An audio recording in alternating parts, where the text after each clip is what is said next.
Welcome, everyone, and thank you for joining me and my very special guest. She is an award-winning dancer, choreographer, director, and teacher. You know her from such shows as Pippin, Over Here, Chicago, Sweet Charity, Dancin', and Fosse. Please say hello to Ann Reinking. Hi, how are you? Hi, Ann. First of all, where are you and how are you? Well, I am in Arizona, in Phoenix, Arizona. So it's very, very hot outside. So I'm glad to be inside, and I'm fine. Thank you. So, how have you been getting through? This is our 138th day of quarantine. I mean, sometimes it seems like yesterday, sometimes it seems like, a year ago. How are you and your husband and your family and your son dealing and handling as we progress through this shutdown? I would say, pretty well. However, there are days where we're all a bit stir crazy. Yeah. Sometimes I get a little depressed because there's such lack of activity that you don't realize how much you do in a day until you can't do that anymore. So it was real good for the first 2 weeks. I was getting lost at rest, but I'm getting restless now. Yeah. You were one of the stars, one of the many stars that have gotten involved with and joined the Pack podcast, the new spoken word series of short plays by Eugene Pack. How did you get involved with the podcast? Well, he just called. I think he knew a friend of mine, a friend of a friend, and he had gotten my email, and it sounded like fun, and it's for a good cause. This is a tough time, and there are too many people, way too many people, literally suffering and worrying about things that no one should ever worry about, like where's my rent money, how much for food, what doctor do I go to if I don't feel well, all sorts of things, and especially for dancers, how do I stay in shape, because you can't go to class. So I wanted to do something, and I must say that I get nervous before every Zoom or podcast or anything, but while I'm doing it, I really enjoy it. I'm grateful for the ability to just do something, that's constructive, so, and I'm not eating. Yeah. This play is called BroadwayWorld. Of course, we're BroadwayWorld. When you read the play, what went through your mind? Because it takes place on a red carpet, doesn't it? Yeah. Well, I love my part. I can't remember her name right now, but she was a very silly, over the top sort of woman who had a certain splash on Broadway, but it never really stayed. But she's sort of in that over the top overtures about expression, and she cracked me up. So I thought, well, this would be fun to do. Yeah. I'm fascinated how the virtual world works now, because we're all doing this whole thing, like I said, StreamYarding or Zooming. When you recorded this, you were all together on the same screens or something, weren't you, in different parts of the country? Yeah, it was just like doing a for real live radio session, where there's maybe one microphone and everybody's going in and out, and trying not to, you want to pick up on your cues, but you don't want to sort of top it. The rhythm's different. So it was fun. It was fun to kind of relearn something that I had never actually really had the privilege of doing, so it was fun. Yeah. What I love about his podcast is that it benefits the Actors Fund and Feeding America. And I'm sure that's a big reason why you decided to do this. Tell me what those organizations or what this benefiting them means to you, Ann. Oh, it means everything to me. First of all, when the first time I was ever introduced to the Actors Fund was, of course, the Actors Fund benefits. And I saw 1776 for the first time and for free, so that I could see another show while I was doing a show. I was so moved by it and so just touched, because here I was, an actor that wasn't making a lot of money, but at least doing what I loved and wanted to on Broadway. And I could see another Broadway show that had, a major award winner and such a unique take on the signing of the independence, the Declaration of Independence, which of all topics doesn't seem to be a musical that you would sing and dance to. But there are no rules to theater, and indeed, you certainly could sing and dance to signing the Declaration of Independence. There's no story that is not tellable or worthy of being told. And I learned that all at that one point. So I became very proud of the Actors Fund that they did so much for us and to help us to get the education we needed, the inspiration we needed. Just everything was. You don't realize how much you have to know until you start trying to know. And I did come to New York as a dancer with some knowledge and some expertise. But if it wasn't for the Actors Fund, I wouldn't have been able to have done as many things as I could have done without the availability of the Actors Fund. It's crucial. It also helps actors who are no longer acting, or performers who are no longer performing, that need help and need a place to go if they're ill or if they're just at the end of their life. So it's a very important organization that I'm very proud of. And of course, Feed America says it all, doesn't it? So it's a good thing to do these things, especially in such an unprecedented, frightening time. You know, you try to stay brave. And I think that's essential with the Actors Fund, is to keep your courage up and to stay encouraged. So both of them are so worthwhile. I think a lot of people don't understand the immense goodness that the Actors Fund does and how far-reaching it is. So maybe on a situation like this, we start to know, and will help us to help ourselves one more time. Beautiful. Well, the PAC podcast, they put new plays up every Thursday. Yours will be up this Thursday, which is called BroadwayWorld. And of course, they benefit the Actors Fund and Feeding America. And just go to the pacpodcast.org to watch. You know, the last time I saw you in the flesh was the Cheetah Awards, when you and Ben Vereen co-hosted that incredible night. And what did that night mean to you? Oh, well, first of all, anything for Cheetah is, you know, a number one. And I had just so enjoyed that evening. And Ben and I, in rehearsal the day before, we couldn't see because neither of us can see anything without our glasses on. I'm hard of hearing now, and Ben and I, neither one of us can move very well, but somehow we realized that we had to address this as if it was, you know, like any other show. And we really worked hard. We rehearsed. We thought a lot about it. And it was such a friendly circumstance anyway. It made the ability to have fun in front of everybody totally doable. And I love Ben. He just cracks me up. Actually, when we finished our rehearsal the day before the actual award, Ben dropped his script and pages went all over the sidewalk. Neither one of us could stoop down low enough to pick up a piece of paper. The two of us were like two pieces of Jell-O holding each other up. And we started laughing so hard because finally his manager had to get out of the car and help us pick up these pages. And I think we sort of broke the ice and we said, you know what, we better be good for Cheetah tomorrow. So we rehearsed and rehearsed, and I must say it paid off because it was so much fun. That was such a remarkable night. I remember each time you two walked on, you were hilarious. And I know there was an inside joke going on backstage. Now I know, like you said, I can't see, I can't hear. Do we bring the right script with us? I can't get on my knees anymore. So we had to represent the old folk. Well, I'll tell you, you did a beautiful job. That is one of my favorite award shows, and that night was so magical, just so you know that. Oh, great. Thank you so much. You know, I want to go back to the beginning. Growing up in Seattle, where did your love for dance begin?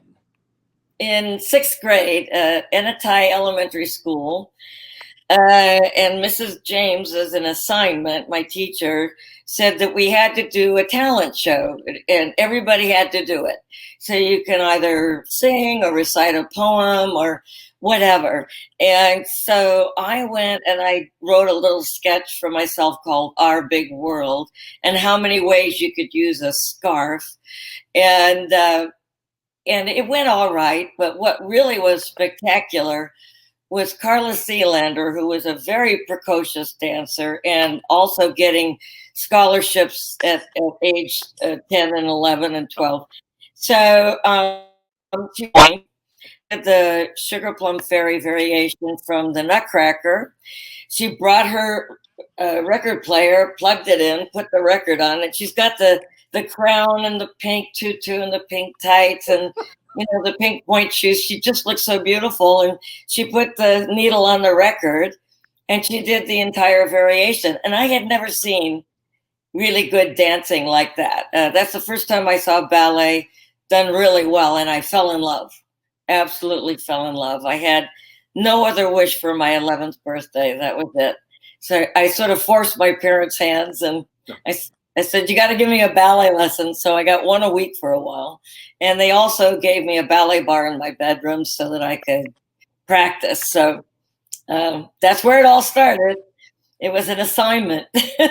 That's a great 11th birthday. I know you asked for one present. You got ballet lessons and you got a ballet bar in your room. Yeah, that was to boot. That's great. You began with the San Francisco Ballet. Is that true? I was a scholarship student with the Ford Foundation scholarship, and 3 consecutive summers, 2 months every summer, with a total immersion program. And I got to watch the company. I would, be an usher in the night and then a dancer in the day, or a student. I would watch company class at 10 o'clock and then start my 2-3 classes for the day. And it was a dream come true. And I had that for 3 summers. And then I had a Joffrey scholarship for the last summer before I went to New York City. So what got you to New York? Was it Joffrey? Joffrey recommended to me. He actually guided me in a very, very crucial time. He said, Ann, if you want to dance ballet, you can. You can have a career. He said, because he had heard me sing, and I was always kind of cut up in class, and that he somehow enjoyed me. So he said, you have a great personality. You're a good singer, and you pick up things pretty well. And he said, I think you would just have a lot more fun if you went on Broadway. And he said, I'm not telling you that to try and ease the fact that you can never dance ballet. He said, that's not what I'm saying. He said, I just think, and he loved Broadway, and he said, I just think you'd be happier and probably more successful. And it was at a time where I really needed to have somebody, especially of that ilk, basically guide me, because my devotion was split in amateur plays and musicals, or in amateur ballet, classical ballet.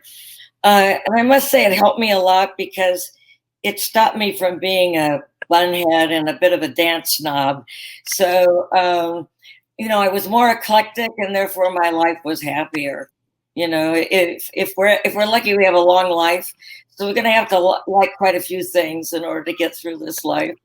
And it can't be just one thing. So, and he was very eclectic himself, as you know, with his company and his whole approach.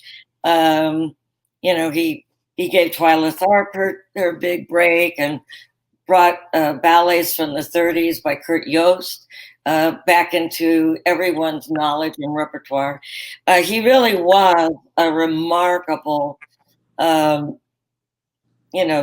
patron, and one of the great Diaghilevs of our time. And he just really was a help to many, many people. And he was an amazing help to me. So I saved up my money. I had $500 and a round trip plane ticket. And that's how it started. So was your first professional job that tour of Fiddler on the Roof? Actually, I went to Radio City Music Hall first. At that time, they still had a ballet company, and that's where I learned to buy a trade paper, Backstage or Showbiz or Variety, Yeah. to know when the auditions are. And one of my friends in the dressing room at Radio City was going to what they call a cattle call, or an open non-equity audition, and it was 500 people, and I just got it. I was there all day, and fortunately, it was on my day off or a week off. That you work for 4 weeks straight through, and then they gave you a week off. So fortunately, it was even on my week off, so that I could take the time to spend all day auditioning, and I had a wonderful time. It was great. So that's my second job, and that's how I got my equity card, which, as you know, is very important. Oh, yeah. So was that the Fiddler Tour that went through Arizona? And is that where you first fell in love with where you live today? That's exactly true. I was 18 and I visited Phoenix, and old Scottsdale was just plain Scottsdale. So all of this sprawl that's going on now wasn't there. But it just, you know how it is, sometimes things just strike an inner chord in you. And I just said to myself, sometime I'm going to come back here. It had a lot of old bones, hopefully not my family's, but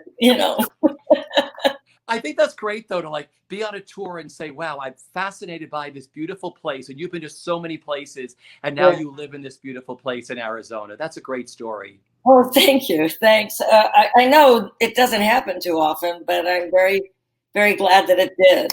My husband is a sports writer, or was. We're both retired or semi-retired. And he was reporting on the golf course, Troon, which is at the Boulders. And it's in the middle of summer. If you're reporting, you always are on off season. So, and he loved it. And he said, I just love it here. And I went, really? And I said, well, I've always had this dream about going to Phoenix when I retire or semi-retire. And he said, I could do this. So here we are. That's beautiful. It's meant to be. That's gorgeous.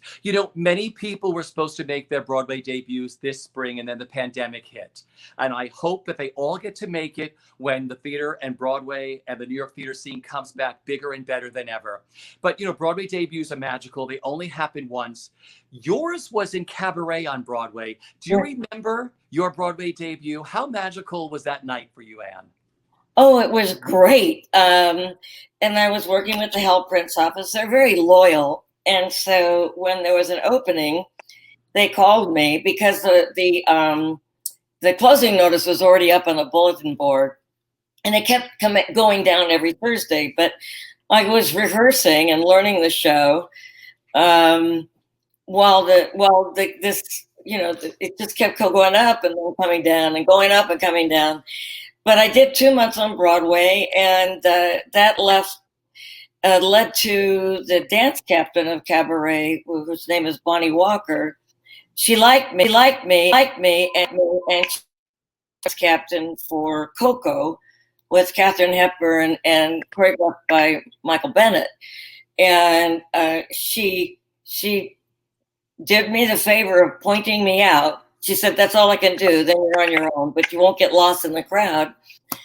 And that was incredibly fortunate. And then to have Fiddler, Cabaret, and Coco be your first 3 musicals is a major education, because Coco was Alan Lerner and Andre Previn, and of course, Katharine Hepburn. So what I learned in a few months via these remarkable masters of their craft was invaluable. And I liked everybody. You hear all these scary stories about, this person and that person. I very seldom have I ever met anybody in theater that acts a lot the way the stereotypical theatrical person, that's very sort of over the top and creates a lot of drama and trouble. They're just hardworking, good folk. So, it's amazing when you mentioned those first three jobs that you did, I mean, you learned from the very best, like you said, Jerome Robbins, Michael Bennett, you know, Ron Field. And that was Candor and Ebb. My first time was Candor and Ebb, and it would just and Ron Field's choreography and the smartness of the show. Yeah, no, I was fortunate. I was fortunate that my sixth grade teacher said we're going to do a talent show. I don't know why, but she did, and I'm glad. And then when I did, you know, have to make a decision, then a brilliant man like Robert Joffrey said, "Why don't you go in this direction?" And I did, and then my first three musicals were so significant. So I was very, very, very lucky. Yeah. It takes talent to have luck too. I'm glad you gave a big shout out to Bonnie Walker, because I always say dance captains or associates are the unsung heroes of shows. They keep them fresh. They have their eye out for talent when they'll go to a director or choreographer and say, look at her or look at him. And then like, wow. So, and I saw a big production of Cabaret that she had done on Long Island. So I'm a huge fan of Bonnie Walker. So thank you for giving a big shout out to her, Ann. Me too. I love her. I heard this. I think it's lore, but maybe not, because you know Bonnie, so do I. But Bonnie wrote everything out longhand on, you know, the big yellow legal pads, and a show usually with all the notes that you did, you know, even during the run. And she'd put them all in shopping bags, all these legal pads, and then she'd mark the shopping bag as to which show it was. So she had to teach it again. She would pull out the shopping bag or bags. Anyway, because she was so good, everybody wanted her. And this is the lore, the legend, is that she had so many shopping bags, it didn't fit in her own apartment. So she got a studio apartment so she could put her shopping bags there. And God forbid if there was a fire. Can you imagine half of all the knowledge, you know? I hope she gave her notes to the, you know, Performing Arts, Library of Performing Arts in Lincoln Center, because I mean, it was valuable information. Occasionally I'd kind of peer over her shoulder to see what she's writing, and it was good. It was very clear, very good as to what to do. And I just, isn't that a dancer for you? It's just, you know, put in a shopping bag and put in a closet, you know where it is. So I don't know if she got a studio, but I loved her. She was really good at what she did. Very clear, very, you know, pristine, and she liked good, clean dancing, and someone who worked hard. And because that's the way she was. She's a beautiful woman.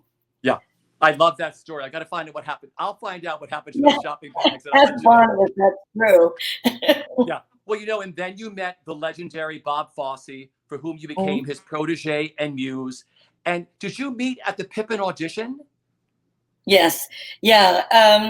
It was such a good audition. I had never been to an audition like that, because Bob actually got up on the stage and started dancing with us. And once the ballet combination was done, then he got up on stage, because so there were still many of us, but he started, you know, working with us side by side, and he would say, you know, why don't you try this step? It says the same thing, but I think it's going to look better on you. Let's give that a shot.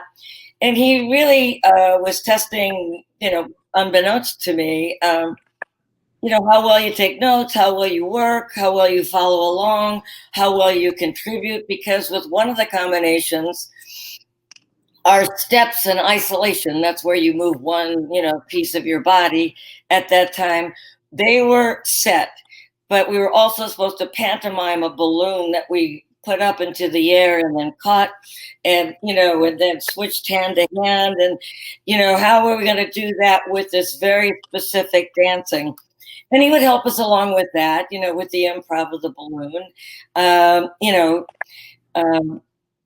You know, do you want to take your hat off and catch the balloon with your hat? How do you want to do? So he sprung up enough ideas that I just started concentrating. We all did. And it became very creative and a lot of fun. And he had a way of taking the fear out of auditioning. which is a big, because auditioning is almost another craft.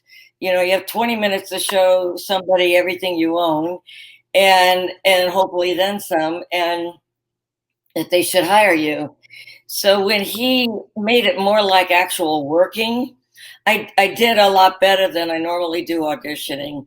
And I was grateful for that. And I was having so much fun. And I got called back, and as I was taking the bus home, I said, gee, even if I don't get this show, this has been the best day I've ever had. It was just wonderful. And the singing audition was the same. Because he wanted the dancers to handle the singing. So that was a bit touch and go. It was one of the first times that actually was allowed. Usually you had your singing ensemble and then your dancing ensemble and your principals. But Bob wanted to keep this very commedia dell'arte, very small jewel box. So we were also supposed to handle all the minor parts and the entire singing, the backup. And so he really worked with us on that to see if we had what it takes, or that he could mold it enough so that it would sound good. And you know, that was a great thing as well, because by the time I got the audition, by the time I got the job, I was comfortable with him. I felt I knew him a little bit and knew what he wanted. There was so much information and education going back and forth between the creator and the ensemble that he broke down all walls, all barriers. So by the time we had our first day of rehearsals, I oddly enough knew what to do. I knew him well enough that it was comfortable. And that's a great privilege and wonderful luck, to be comfortable on your first day of a show. And this, and a show that I really, really wanted. I loved Mr. Fosse's work. I loved his work. And I really had a lot of hope that it would work out, and it did. And I just never have had that kind of experience before in my life. I have later on, but not before that, where the ensemble was the other star.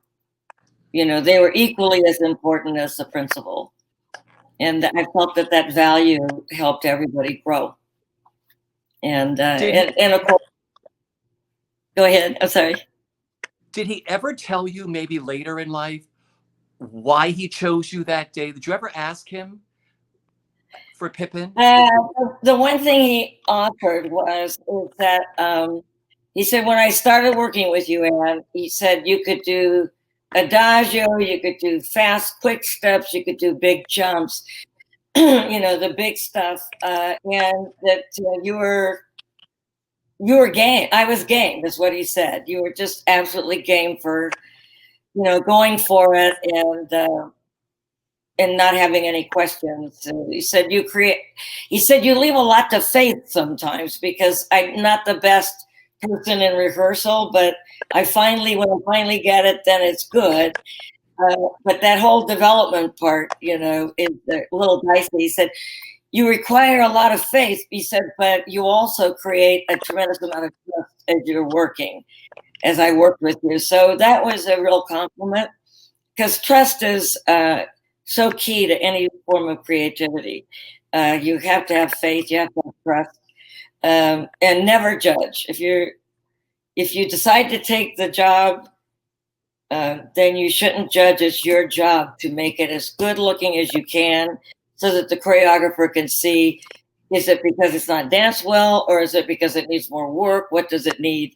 And that's your job. And it was so clear as to what to do as a performer. To have, well, when you think about it, there's Jerome Robbins, Michael Bennett, Ron Lewis, Hal Prince, Fred Ebb and Kendra Nebb, then Alan Lerner and Michael Bennett, and then Bob Fosse and Stephen Schwartz. That's a lucky experience, because by the time I got to do a principal role, I really was able. I was right. I had had enough education, enough experience. So, um, sometimes, if I get down and think, oh, gee, why didn't I get this? Or I could have done that. I just need to look at my resume to see how lucky I have been. And hopefully I paid all these wonderful people back, with hard work. But when I look at it, I know that I have had great fortune. So, and Yeah. maybe that's why I still love it. Totally. But then you went on to the Andrew Stitches musical Over Here, which remains one of my favorite musicals. I adored that at the Schubert. You got to work with the great choreographer Patricia Birch, and of course, she created that incredible show-stopping number, Charlie's Place, for you and John Mineo. I mean, what was it like working on that number and working with Pat? Oh, Pat was the best. It was Pat who gave me my first principal role. She saw me in Pippin, and because Bob utilized the ensemble so well, she wanted me, and she asked me to come in. I had to come in for 3 consecutive days. They were almost going to have to pay me, because they were really. But when I walked, this is, when you walk on a stage and they're out in the audience in the black, darkness. And she stood up and said, "That's her." And she does. She wanted me come heck or high water. And she's so easy to be with. And her sense of, she said, you have to love chaos and hard work.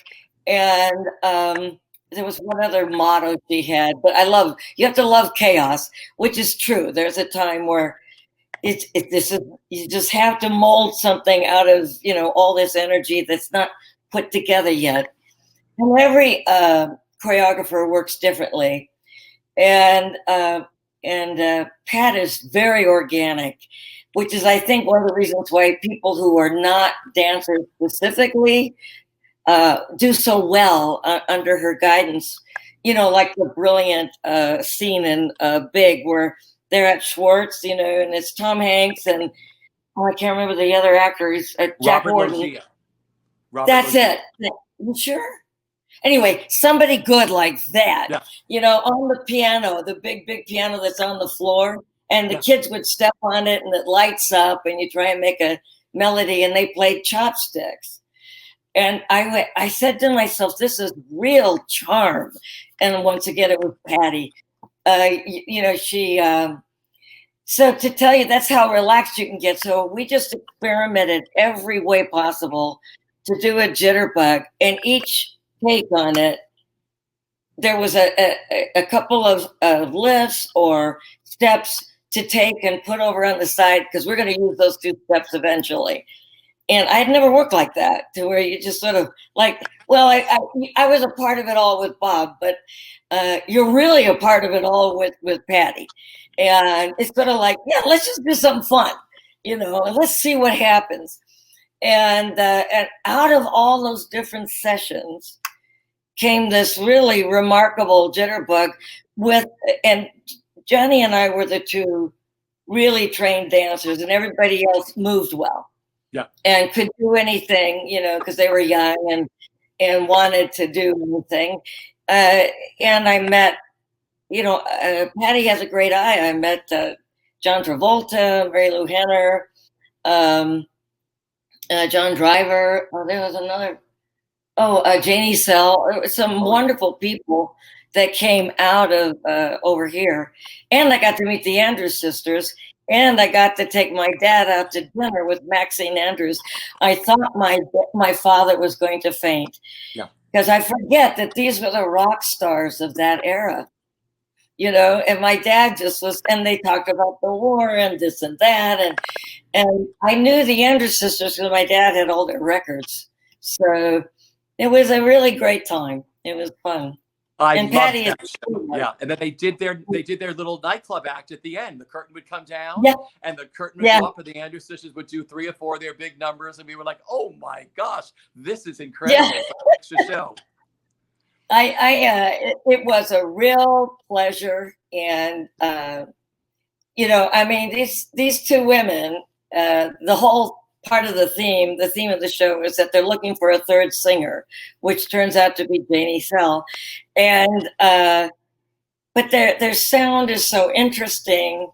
They do their own harmonies, and they represented such a key time in basically in our survival as Americans and survival of democracy. So the drama that is inherent in that, no matter what comedic value you give to it, it's still talking about a very serious time in American history and in the world's history, and it gets to you every night, especially when they sang their hits. So I really understood an era. A lot of fabulous memories. You know, you garnered your first Tony nomination in Good Time Charlie, one of my favorite musicals that played the Palace. It was you as Joan of Arc opposite Joel Grey. Wonderful musical. It must have meant a lot to you moving from a dancer. I mean, I know you had, you played Maggie in Over Here, but to have really been given a leading role in that show. What did that mean to you, Ann? Just everything. It really did. The director, Peter Hunt, I really got along with very well. Everything was crystal clear as to who I was. We collaborated on, okay, there are so many different renditions of Joan of Arc. Yeah.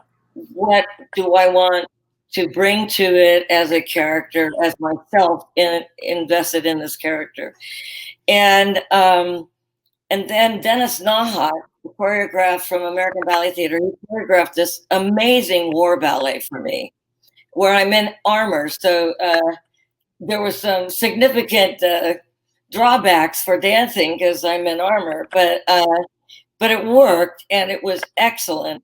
And then Ona White did all the other choreography, which I thought was spectacular as well. So to have a part as meaty as Joan of Arc with opposite, there's just something about Joel and I. We always make a good couple. He's either my husband in Amos or my liege and my king in Good Time Charlie. And it was originally called Joan and Charlie, and it's about their relationship and how she helped him to not be a puppet and to be a true king and to win this war that was crucial. So that was one of my favorite parts. Everybody wants to play a saint, and I got to. Yeah, you then stepped into the role of Cassie in Michael Bennett's A Chorus Line, and A Chorus Line just celebrated their 45th anniversary. What did your time in that show mean to you, Ann? Because you had worked with Michael, of course, before then, and Bob Avian. Well, I love Michael and Bob. First of all, I love the show. And I went in 2 months after it had opened on Broadway because most of the New York company went to LA and San Francisco. So when the curtain went up for us, it was as if we were the original company. I mean, it was the screaming and the yelling and the just sheer love was all there. It was exciting. Michael was wonderful. He changed choreography for me because I dance differently than Donna, and so good choreographers, they love to tailor.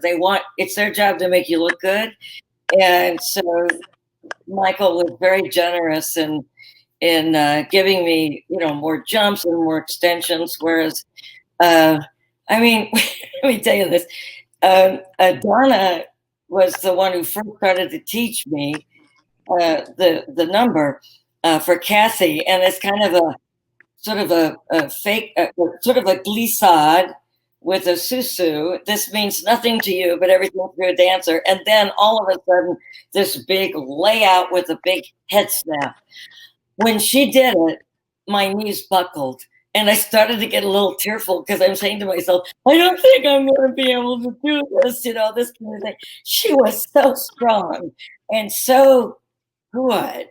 And so, Michael said, not to worry, we're going to do things that are good for you, that say the same things. He said, we're just going to find out what looks good on you. and then we'll take it from there. And that was a real privilege. But Donna is one of the nicest human beings in the world, along with Gwen and Cheetah. These women are so beautiful and generous, and I got to work with every one of them. And Donna couldn't have been nicer. And of course, Donna's a soprano, and I'm basically a tenor. So all that Michael wanted to know was, could Music in the Mirror sound okay in an alto voice? And it did. So I got to be Cassie, and my dreams came true. That's when I said to myself, when your dreams come true, you sweat more. Yeah. The responsibility is huge, and all the work is very, very hard work, and you have to be very dedicated. I love that part. She was such a real. The character was such a real dancer, wasn't she? She was just classic dancer, thinking, I don't care if I was a principal, I still want to dance. Can you possibly understand that? I love the line, I want to dance. Do you want me to say it again? Once you understand, do you want me to say it again? And that line always got to me, because sometimes we express ourselves with our bodies, and sometimes verbal explanation that comes later in our life. And I love that line. I don't know any other way to say it. Do you want me to say it again? And it's such a dancer line, but with all the passion. And if you're any good at subtext, it comes out whether you say it or not. So I loved it. Yeah. Well, I was thrilled. I got to see you in that. I had bought another pair of tickets, and it was like you and Don Correa. I was like, oh my gosh, look at this new cast that's in a chorus line. All my favorites. You then replaced Gwen Verdon, your dear friend, as Roxy Hart in Candor and Ebbs, Chicago on Broadway. You have to talk about Gwen Verdon, first of all, of her teaching you the ins and outs of Roxy, because I'm sure she put you into the show with Bob. Did she? Yes, she did. Bob made some changes for me, which Gwen looked at Bob and she says, can I do that until my last show? And Bob said, well, sure. And so we're all, and one time she came up to me and said, is it an extension? Which one? Left leg, right leg? I said, it's your right leg. Oh, good. That's my good leg.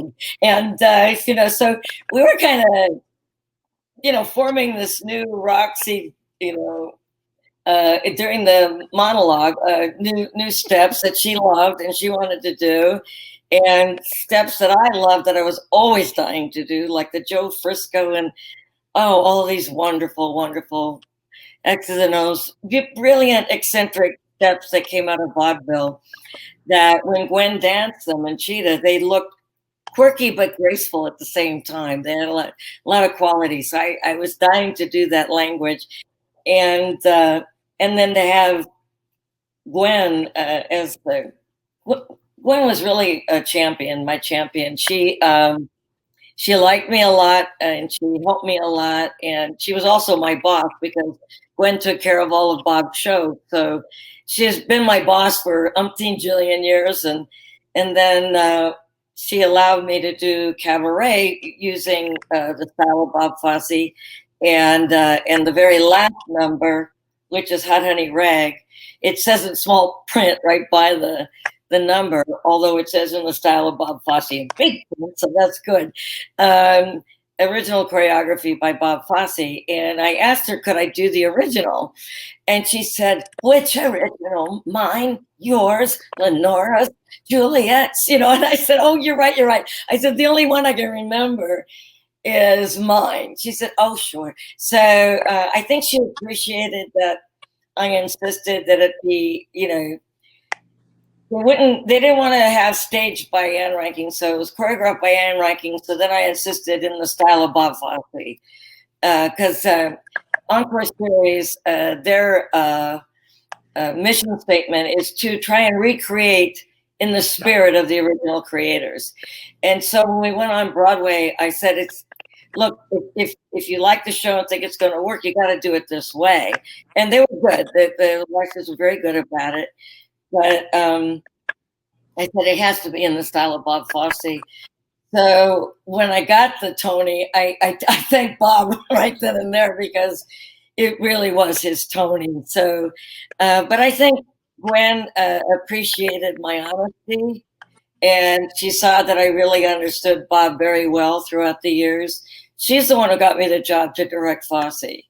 So she's been an amazing champion. And I remember when, and teacher, I remember we're standing on 45th Street, and at the Schubert is, Chicago. Then right next to it at the Broadhurst was Fosse. And I said, we could do the next theater down. Let's do Fosse 2. And then it'll be Fosse, Fosse, Fosse. And we're laughing, And we were actually, before she died, we actually did have some, more or less serious conversations about doing a Fosse 2, because the stuff he did so much, and it was so rich, and it was all good. I mean, the worst of him was really good, Yeah. So his really good stuff was great. So it was and Gwen has a photographic memory, literally, and she doesn't throw anything away. So she has all these pictures. She's got the costume she wore. She's got all these notes. She's got the books that he referred to. She had all of the history of his work organized, and it was all up here as well. So there's a real reason why he respected her so much, and they were best friends. I think anybody who would be jealous of that relationship isn't thinking right, because it's so genuine, and they both helped each other so much. And they were each other's champion. And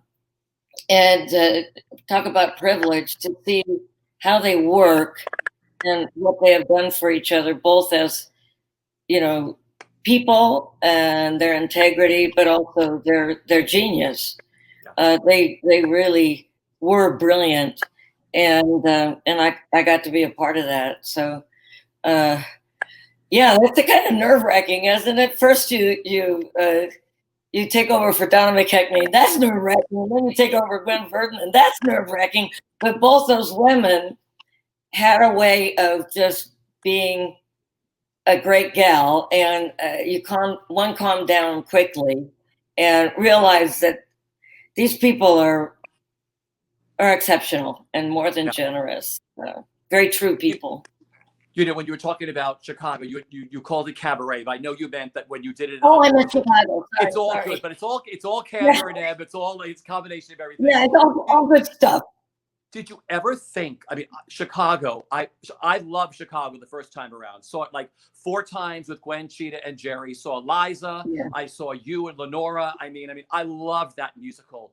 It must mean so much to you that first you started this out going to encores, not even dreaming that it might even go to Broadway. It was just getting up at encores. And now it's the longest running American musical in the history of Broadway. How proud is that? Well, it's wonderful. The only thing I regret is I wish Bob could have seen how good his work was, and that it's classic work. It may come from a certain era, but it will never be dated. And how smart Fosse, Kander, and Ebb were. I'm not even sure if Fred Ebb and John Kander knew how good it was when it was the original. But when they saw the encores, which was basically a script, bare bones set, everybody wears black, that's it. And so you really see the writing, the choreography, the talent, the performance skills, the brilliant ensemble, and see how good it was, and that it was a musical vaudeville. That was their first definition of it. A lot of times people ask me, did you know when it was originally done how good it was? And not to sound conceited, but the answer is yes, I did. So when we had the opportunity for encores, and Walter Bobby was good enough to ask me, I said, this is a brilliant show. Walter agreed. I said, I think we've got it. And also the moment I saw that set with the band on stage in the jury box shape, I went, we're in. I had great confidence, and it was just so much fun. And who knew? Yeah, it's true. I didn't realize a 4-day engagement or gig was going to turn into 23, 24 years, but I'm very happy, very, very happy that it did. It's been a reward. Spectacular. You know, I want to back up to Dancing because you received your second Tony nomination. Dancing remains one of the best nights I've ever spent. I would say definitely top 10, if not top 5, I've ever spent in the theater. So groundbreaking, Fosse. I mean, no book. I mean, Bob always took risks. I mean, take me back to when you and Bob were together. How did Dancing come about? Okay. Well, we were watching, this is one of the many stories because it's a multitude of stories, but we were watching this TV movie about Custer, you know, The Last Stand, and the madness / brilliance of this person. And they start to show a bit of his madness and how much he loved parading. And it was all done to revolutionary tunes, fife and drum, all of that kind of stuff. Or When Johnny Comes Marching Home, and all these beautiful songs that the military marched to and paraded to. And Bob said, "What a great idea! You should just do this big 20-minute number. Call it." And at that point, he called it Yankee Doodle Dandy, and then he switched it to Yankee Doodle Disco because we did disco dancing to Yankee Doodle Dandy. And he just got in a studio with Kathy Dobie and Chris Chadman and myself. And we started working on these revolutionary, you know, fife and drum songs from that sprung out of war and tried to inspire people to march into war. And that was one of them. And then another one was, this number got caught. It was, I can't remember what the title of the number one, but it was, Bob had a thing about, he said his penthouse or his Playboy was really Vogue or Bazaar because the women were so beautiful. It was stimulating enough. You didn't need to go beyond, you know, the fashion. And that, what would happen if you were a man who had never seen TV or even heard radio, came out of nowhere, and you were in the middle of New York City? So, and it didn't make it, but he started to explore that too. And then it just went on and on from there. This theme, that theme. Yeah. Oh, he heard Hot August Night in the summer. So, and he wanted, there was Neil Diamond, and he said, this could be a great opening number, and it was. So he's just started building, and one day it happened. Well, it is so groundbreaking and brilliant. When you do Fosse 2, take the numbers that didn't make it into Dancing, which you say were probably showstoppers, you know, and add it into that. I mean, I just love, and the dancers, I mean, the entire ensemble of dancers that was in that show. Now, behind me is a picture of you. Is it called a layback? What is that? Yeah. It's the layback. Well, you kick as high as you can, and you try and get your head back as far as you can. And our layout or layback, both work. You know, that was the other idea. He loved it's called The Famous Night, 1936 or 38, the famous Carnegie Hall performance of Sing, Sing, Sing, Benny Goodman, Harry James, and those improvs were all genuine improvs. And it was, I mean, I wasn't a big swing band fan until I heard that. And then also when I started dancing to it, swing is so much fun to dance to. I loved it. And of course I did a jitterbug, and I loved that. So by the time we started working out Sing, Sing, Sing, I was in love with that kind of musicianship and swing music, and how much it really turned on the world, and the dancing changed. So That was another one where all of a sudden you're realizing, boy, we've got some meat here. And then another one was just percussion. Bob had this big trunk with gloves and tambourines and claves and, sandpaper and all this sort of stuff that makes noise, triangle, tune. And he said, what would we do if there was no music and we just did it to percussion? And so that was the start of percussion, 1, 2, 3, and 4. And they just kept growing. But something would attract him, and it was always music. A lot of people don't know that a lot of the choreography to Pippin was originally done in the studio to Harry Nilsson's album Nilsson Schmilsson. Like the Charles Manson Trio was done and created on Come On Baby, Let the Good Times Roll. And then Stephen brilliantly realigned it to Glory, but with that style, Stephen Schwartz. So it's interesting. The music has to inspire. Then he listens to it forever and ever and ever. And then ideas start popping up. And then we go into the studio. So it's a real practical science to creativity. You do what you know, you do what inspires you, and then you hope something blossoms out of that. But you have to start from education and what you know. There's no other way. There you go. One of my all-time dancing was one of my all-time favorite shows. Like, so out of the box to Bob Fosse and all of you was absolutely brilliant. Charity, you got to step into the iconic role of Charity, Hope Valentine, and Sweet Charity. Again, I'm sure Gwen taught you as she taught all the charities. Yes, she did. I know it's all the ins and outs, especially what happens backstage. Tell me what it's like working with Gwen and Bob all over again on Charity. Well, it was being back to perfection again, but I have to also note that there was a period in my life where every woman who really was a great singer, dancer, and actress, I had the privilege of taking over for them. And Debbie Allen, who had been nominated for Charity, she was brilliant. So I was saying to myself,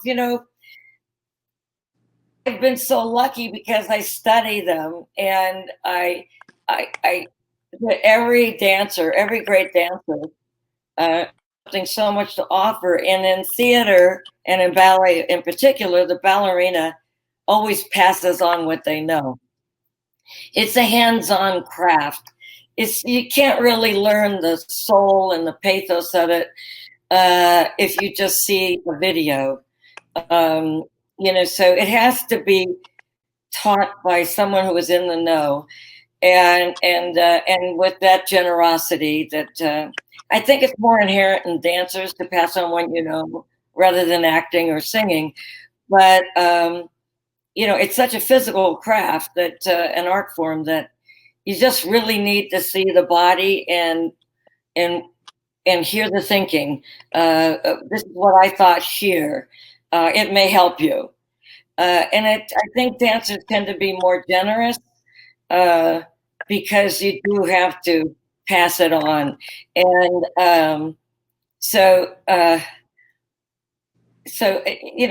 originals teaching it to me, wow, Debbie Allen is still on stage. So I'm watching Debbie and I'm watching Gwen and I'm being taught, and then Bob comes in the afternoon, and then it's changed to me, a little bit of changes here and there. And it's like going to Harvard every day or Princeton. It just depends on which great dancer I had the privilege of following, because that's how I got to be. You can't get good any other way. You have to, or at least I can't. And if I hadn't had those remarkable examples, I would like to say I would still be good, but I wouldn't be the dancer I am, or was. So it's a privilege to have that information passed on. Yeah, Gwen said, we have to have a Hall's mentholatum tab right on this wing. You see where there's the little wood that holds up the flag there? He said, you put your, you need water and one of those tabs. And and stuff like that. And she said, okay, what you want to do is when you get wet, you have to go into the, because the first thing is he pushes her into the ledge pond, which is the orchestra pit, and they splash water all over you and you come up like a drowned rat. So she says you have like 2 seconds to get into yet another black dress and a wig that's not wet. And she said, this is how you do it, And so she's showing me everything. And she's also the one that said, if you button from the bottom up, it's faster and you won't have the little, sometimes when you miss, and you've got it doesn't align properly. She says, that's the reason is because you have to do it from the bottom up. It's faster and you won't have that problem.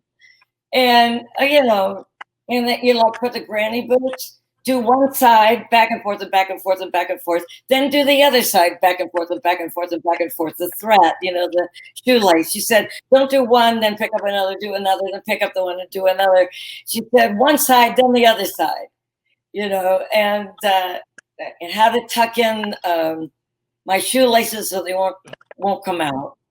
You just put a little bit of water on, inside the shoe, and the lace gets a little wet, and it won't come out. So it'll stick. Yeah, stuff like that. Use Sobo glue. Just wonderful stuff like that. Like Sobo glue is great for keeping your heel in a shoe if you can't have a strap over your ankle. Just monumental help. When I spoke to Gwen a lot, Gwen always said it's not about what Charity does on stage, what Charity does behind the scenes and everything else. So, Bob, I did not know very well. I met him a few times, but Gwen, I knew very well. And like I said, I can't believe this hour is almost over. I have 2 more things I have to ask you about. I know, this is crazy. The film All That Jazz is one of my all-time favorites. I mean, I watch it over and over and over. But here is Bob Fosse casting you as his, love interest to his alter ego in this movie. Was that all surreal when you were making All That Jazz? Well, he changed it just enough because so that I felt, more comfortable. Also, he said, this is a classic. He said the setup, he was in his own hospital room before he went to have the operation, and then after the operation. And he said, this is a classic setup. The only thing that's got to change is I have to die. And, he started writing it from his hospital bed right then and there. So by the time it was time to shoot, he had changed just enough so that it could fit a true classical structure that I was very comfortable with it. Yeah. So it was good. It was fine. Beautiful, beautiful, beautiful film. But I just have to ask you quickly about FX's series, Fosse Verdon. Did you watch it at all? Did you watch some of it? I watched some of it. I couldn't watch it all. First of all, Sam Rockwell and Michelle Williams are such good actors. I knew that when Bob dies at the end, I couldn't watch it. They're too good, and it would be difficult. People make choices, a certain angle on somebody. It wasn't necessarily the Bob I knew, but their performances were good. I understood the choices that they made to make it more dramatic and just more razor's edge. But it's. I didn't want to indulge in it because I have my memory of Bob and Gwen, which is stellar. And I never met 2 people they were so much fun. They were so good. They were good people. They were also good at what they did. And and I couldn't wait to get to work. Most dancers will tell you the same thing. When you work with Bob and Gwen, you cannot wait to get to work. You work harder than you've ever worked in your life, and you don't care. It's great. It's so much fun. You have no idea that you're working that hard. And they were probably, I worked with beautiful, beautiful people, and they were right up there with them, just, well, to meet someone who basically you kind of look up to, almost like they're gods and goddesses. And then when you meet them, sometimes that person can disappoint you a bit, but they never disappointed me. Not at all. They were everything that I thought they were when I was watching their work and I was a student. They didn't disappoint me. They were some people you meet, and they're the best of them is the price of the ticket. But with them, no, you got so much more than anything. So I didn't want to see something that was too depressed or too over the top with drug taking and everything else. It's easy to go down that road, so I didn't want to see it. And also because Sam and Michelle are so good, they'll do that really well, and everybody's going to think that's the way Bob and Gwen are. And for me, no, that they weren't that way. They were incredibly positive, which is why they lasted so long. So Beautifully put. I was My glad final question. that I kept my own memories. Oh, I know. Me too. Totally. So, Yeah. You teach young dancers, you choreograph for dance companies, you do a lot of fundraising for them, you do a lot of stuff. But I want to talk just briefly about that beautiful documentary you made called In My Hands, the Marfan Syndrome. I want to talk about the documentary and what that organization means to you, Ann. Oh, the Marfan Foundation means everything to me. Marfan syndrome is a rare genetic disorder that affects all connective tissue. It's a certain protein we make. They don't make enough of it. So things that are elastic, the way tissue behaves is completely different. And connective tissue means everything you've got. So it's the glue that keeps us together. So it's a pervasive syndrome. My son was blind at one point because the lenses in his eyes dislocated, but they were able to fix that. He had 2 aortic aneurysms, one on the descending, one on the ascending. They fixed that. So 2 major heart operations. Then you literally start to collapse. The integrity of our connective tissue is so good when you realize how remarkable we are when you see somebody who doesn't have that kind of tissue integrity. So he started to collapse on himself. He had severe scoliosis and other like deformities in his ankle. So they had to straighten him out, and they had to go in there twice. So, and then 4 procedures on his right leg. And this is the life of Marfan syndrome, or can be. So I wanted to, and they all usually are very tall and angular, and they look different. And I wanted to do a film about body image for teenagers or young people that are trying to grow up with Marfan syndrome, and being usually the tallest one in the class, being the one that can't do physical education because of your heart, all of this kind of stuff that points you out, points the teenager out in the wrong way.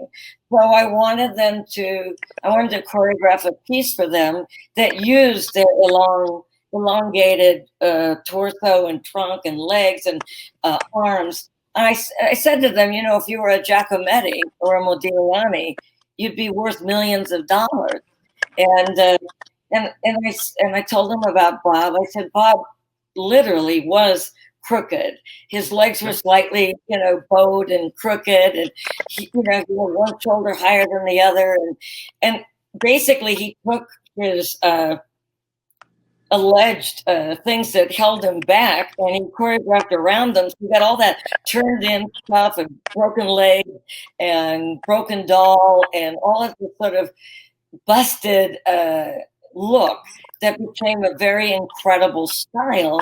And I said, so we're going to go the opposite. You're very long. We're going to capitalize on that. And so at the end, they do their own dance. I couldn't work them like dancers because they have heart issues. So I had to keep it very simple. But I wanted them to see how beautiful their bodies were at a time that would really benefit them, and so that they will have more confidence throughout their life. Well, I'll tell you, it is a beautiful, beautiful documentary. And just so you know, we are out of time. Like I said, I have dear. had the most glorious time.